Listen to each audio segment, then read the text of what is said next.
Hello and welcome. I'm Nathan Crane, founder of Inner Wisdom and the Panacea Community, as well as 17-time award-winning documentary filmmaker of the new film about preventing and reversing cancer called Cancer, the Integrative Perspective. And today I'm joined by my dear friend and colleague, Gregg Braden, to talk about his newest book, The Wisdom Codes. Gregg Braden is a 5-time New York Times bestselling author, scientist, international educator, and renowned pioneer in the emerging paradigm based in science, spirituality, social policy, and human potential. His new book, The Wisdom Codes, I've actually got an advanced copy right here. I was lucky enough to read this ahead of time. It's truly a fascinating book. Excited to get into it with all of you here today. The Wisdom Codes, ancient words to rewire our brains and heal our hearts. Gregg helps us to connect the ancient wisdom of our ancestors through the healing strength and inner power of ancient prayers, chants, mantras, hymns, and sacred writings. The Wisdom Codes is a great resource for spiritual study or a reference guide and practical support tool to support you when you're feeling any emotions of fear, loss, loneliness, or uncertainty in your life. It might even help you experience a deeper spiritual connection to Source or God, if you will, like it did for me when I was reading it, which I'll share with you my transcendent experience I had while reading the book, maybe a little bit later on in this interview. Hey, Gregg, thank you so much for joining us, brother. Hey, Nathan. Well, thank you for having me today. It's a pretty wild world out there, and I'm always happy for the opportunity to interview someone in my community. We live in the same community. We are socially isolated, but we are not. Well, I guess we are physically isolated, but not socially isolated. That's what I want to say here. So I want to thank you for having me on today. That copy, that's the advanced copy. I just got the real hardback copy. Nice. And you can see the difference, the white that you see around that advanced copy on the paperback doesn't exist. My publisher, Hay House, did a very beautiful job on this book, and they're really behind this in a big way, and I appreciate them. Appreciate you giving me the opportunity to talk about it today. Yeah, so I mean, I'd love to dive right in. I know we've got just a little bit less than 30 minutes here. And so I want to ask you, how did you come up with this term wisdom codes, and what criteria do you use to define a wisdom code? Sure. Well, I'm going to go with a little bit of a backstory here. I think a lot of our viewers know I'm a scientist. I'm a degreed earth scientist with a strong background in life sciences. A lot of people don't know where that comes from. I was a marine biologist before I became a marine geologist that led me into terrestrial geology. And so I've got a strong background in molecular biology and genetics and the sciences that help us to understand our relationship to the world. At the same time, much of my adult life, I have spent with indigenous peoples throughout the world, physically and also through scholarly, through studying their texts, as you mentioned, the chants, the hymns, the mantras that they have left for us. And the common theme in all this, Nathan, is that our ancestors have always had very specific words or phrases that they drew upon in challenging times, in times of need, to bring comfort, to bring strength, sometimes to bring wisdom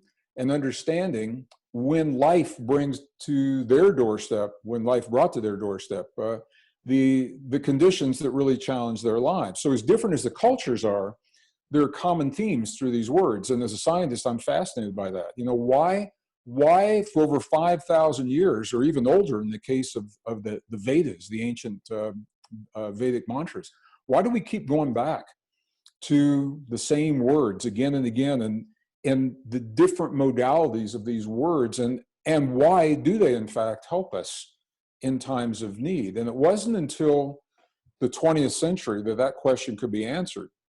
And this is where it gets really interesting. A linguist early in the 20th century made a discovery that's still very controversial today. And the bottom line is that the words that we use to express ourselves in life, those words not only determine how we think about ourselves and our relationship to whatever's happening, the words not only determine how we think, but listen to this, the words determine what we are even capable of thinking about. The words that we use determine what we are capable of conceiving as being possible in the deepest realms of our imagination.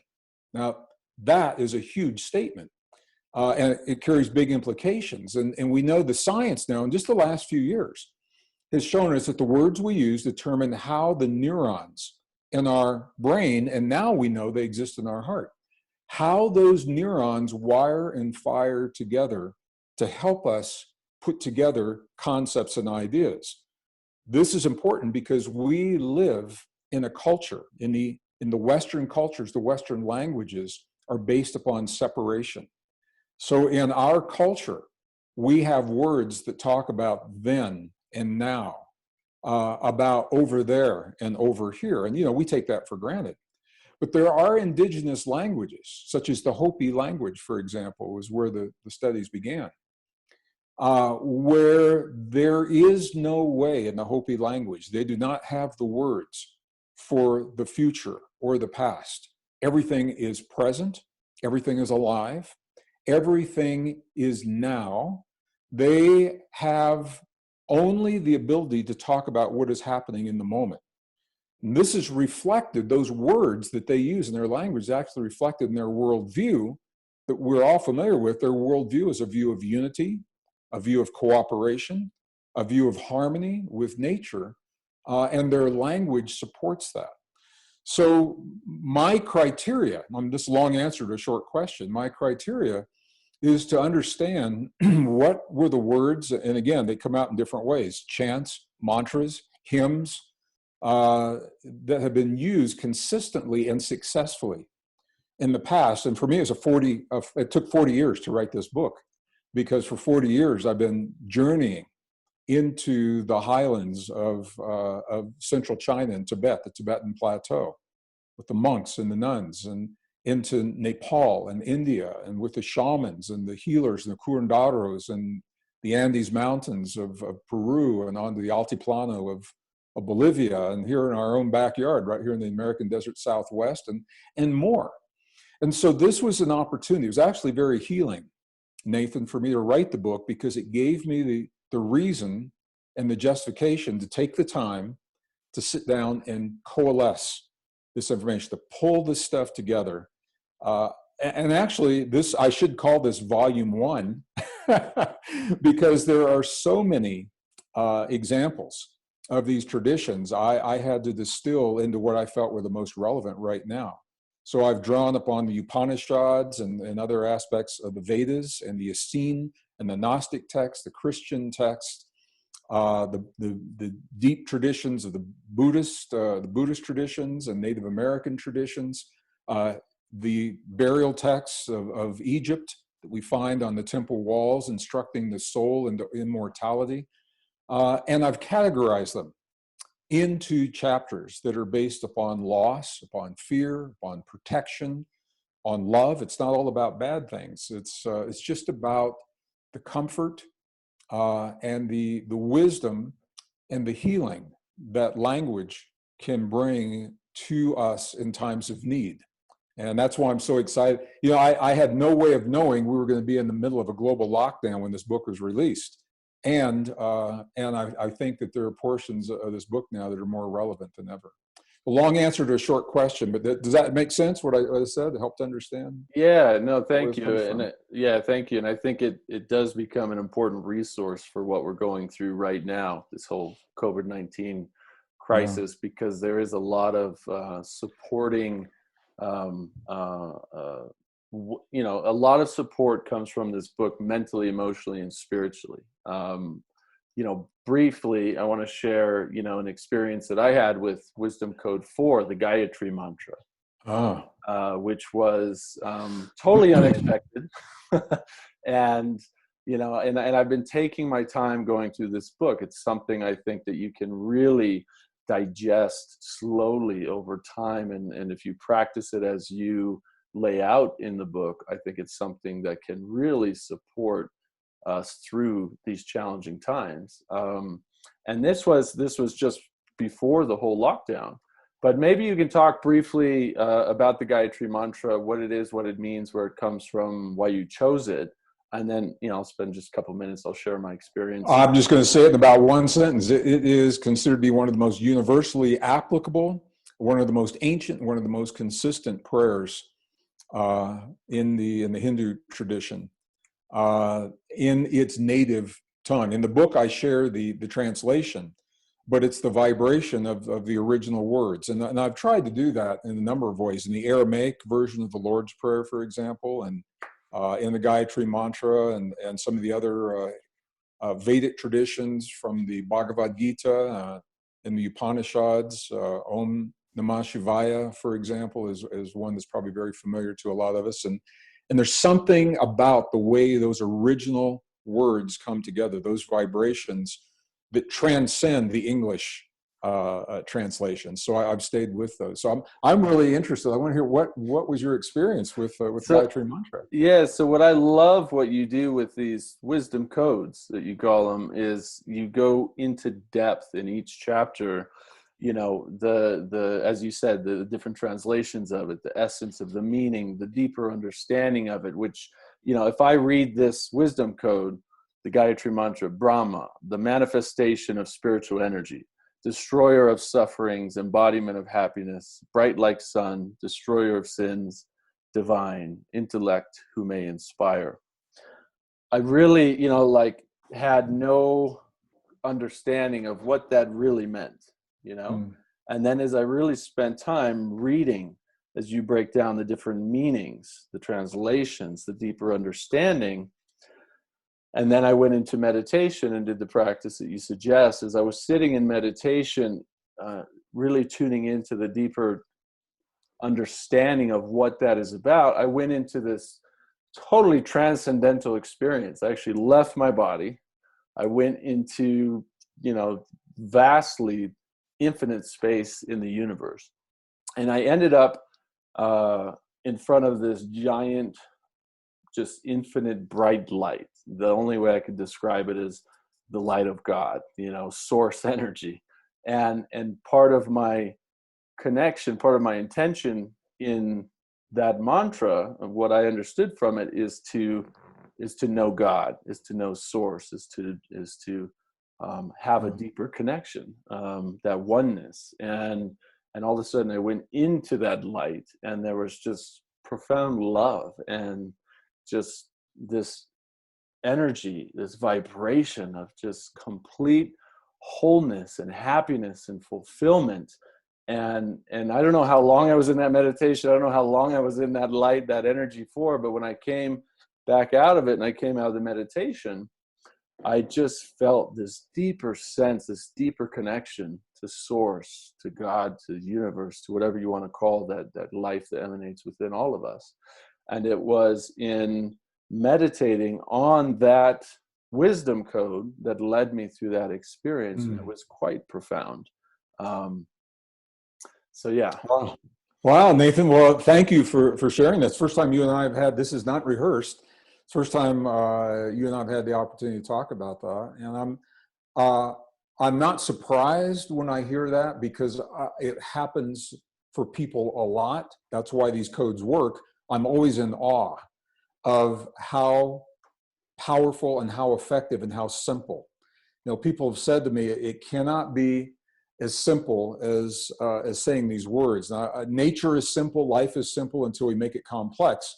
But there is a little bit more, and you've mentioned this, a little bit more than simply saying the words. What our ancestors talked to us about was how to achieve the state, a very specific state of consciousness that becomes the fertile ground for these wisdom codes to be effective. So you can think of us as a biological operating system, just like the operating system on the computer. And that operating system, that's not where the action is. It supports the programs. And those programs are where the action is. Well, our biological operating system is our state of consciousness. And when we drop the programs of language into that operating system, that's where the action is. So when we can achieve a state that is called coherence, And there are different levels of coherence. In the book, I give instructions and I talk and actually document what I've done so many times in so many other books as well. The power of heart and brain coherence, being able to establish this direct link through the vagus nerve and through the spinal cord between the heart and the brain, 0.01 hertz, 0.1 hertz. I'm sorry, it's a very low frequency, 0.1 hertz. Once we achieve that, that very fertile, that very receptive state, as we drop in specific word patterns, they could be affirmations. You can think of these word codes as affirmations that our ancestors have used in times of need. They have an even greater impact.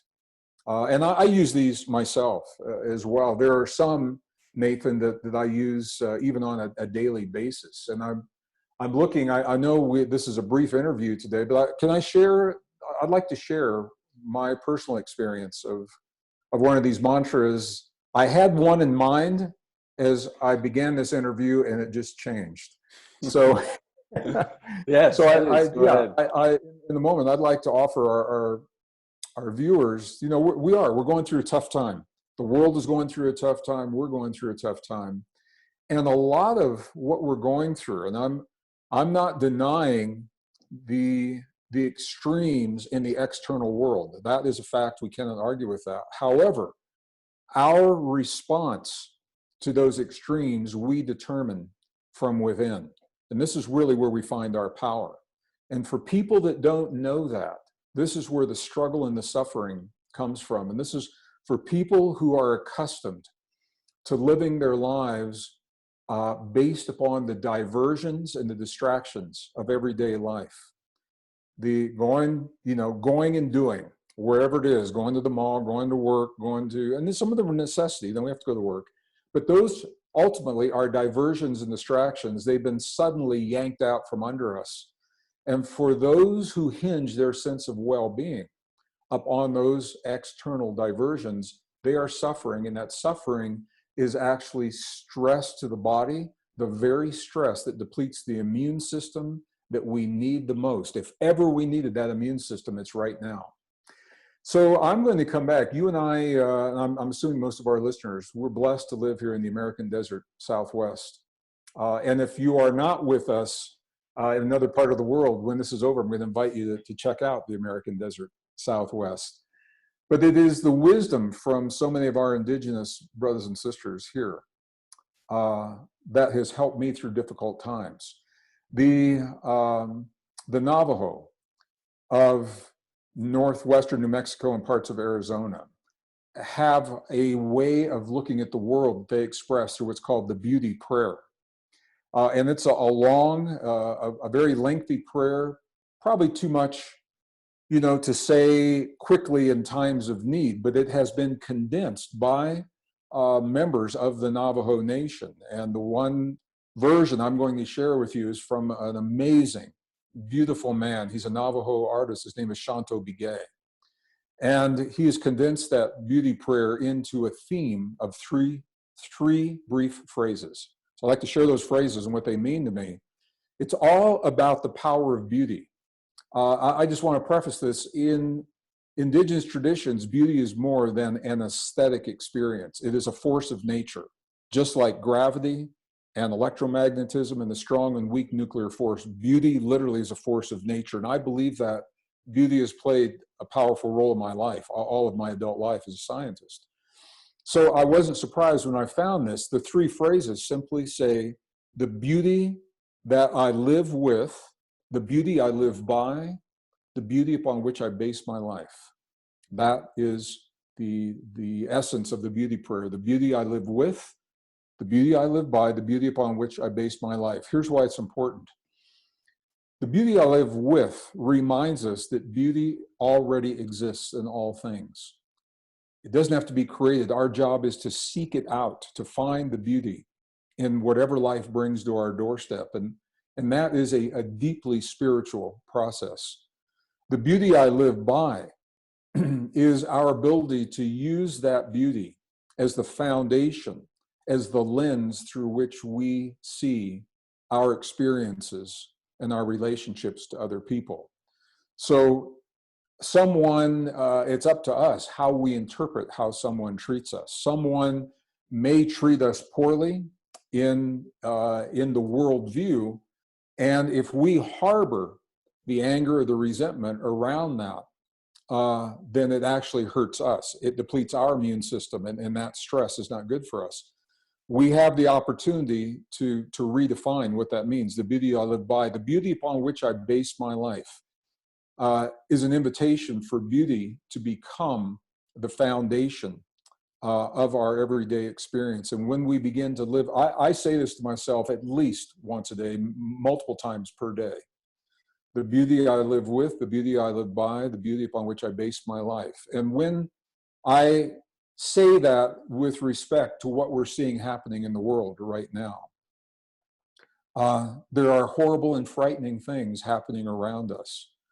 We have the opportunity to go within and ask ourselves what may perhaps be the most powerful question, Nathan.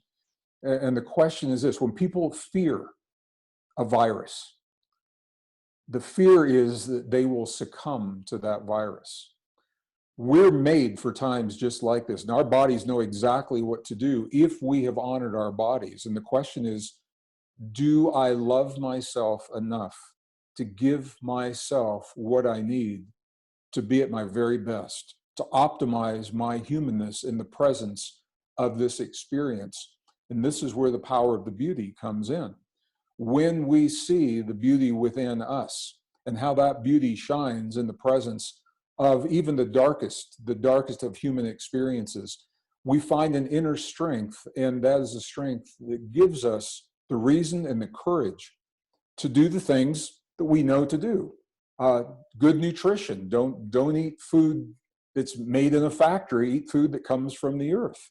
Honor ourselves with deep, restful sleep at night, with movement, with exercise. Our bodies are made to move. We are our bodies in motion. And perhaps most importantly of all, our inner environment. What are we feeding ourselves? And we begin to see the world through the lens of beauty. And there are different levels and different phases of beauty. Just quickly, Mother Teresa was a master at this. She would wake in the morning with the Sisters of Charity in Calcutta at daybreak, and they would go in the streets and look for the untouchables, those whose families had cast them into the street because they were diseased, wouldn't touch them. And the filth and the stench and the dung that Mother Teresa described in the streets of Calcutta, she would see a flower growing out of the dung in the street. And in that flower, she would find beauty in the streets of Calcutta. And that beauty gave her the strength to hold those people that were diseased in her arms, knowing that she would never get that disease, carry them back to their sanctuary where they bathe and dress them in white gowns so that they could die in dignity, even if they had 20 minutes left of life in this world. Those people died in dignity. Mother Teresa didn't get sick. Sisters of Charity didn't get sick. And you say, well, why not? And the reason is people say, well, they have a strong immune system. Absolutely true, powered by their perception of themselves in the presence of the beauty that they found in what they were doing. So this is one example of where these word codes are more than aesthetics, more than nice, flowery words. They power the nervous system and the chemistry and the DNA of the human body. I've got a quote here, 2 quotes. Emily Dickinson, she said, "I know nothing in the world that has as much power as a word." Okay, that's a poet. Here's a scientist, Andrew Newberg. He says, "A single word has the power to influence the expression of genes that regulate physical and emotional stress." That's a science telling us the same thing the poet is. So our words, we think and we speak in words. And as we become conscious of those words and bring them in times of need, this is where we find our mastery, our highest levels of mastery and our power. So it was a long answer to a short question, but I wanted to share that before we close our time today. Yeah, thank you for sharing that, Greg. That was beautiful. And the beauty, looking at the beauty in all things, having that having that guide us every day is so powerful. I do want to emphasize the importance of when people are reading these wisdom codes and doing as you suggest, reading them over and over again, that you don't just pick up the book and just read through it like any other book and go on with your life, but that you actually implement, practice, and experience the heart-brain coherence method that you outline in the book, while then reading the wisdom codes. The heart-brain coherence, the heart math method that you described, that alone will help you to get out of stress, get out of anxiety, help boost your immune system. But then what I found is when you couple that with how you suggest combining it and reading these wisdom codes and helping to re-imprint our subconscious with these powerful words that help us to face our fears and overcome loss and see the beauty in everything and experience the love and compassion, that combination is so powerful. So I just encourage everyone, when you pick up a copy of this book, do as it's suggested so you can get the full experience of it and you can report on your own experience in that regard. Oh, thank you for that, Nathan. I just want to leave our viewers, our community. This is my community, even though I travel a lot. I'm here more now than I've been in a long time. And what I want to say is we are going through this difficult time, but we are made for times just like this. Our bodies know exactly what to do. We're going to get through this. We're going to get through it together. We're going to be better people. We're going to have a better world. This is where the excitement for me is.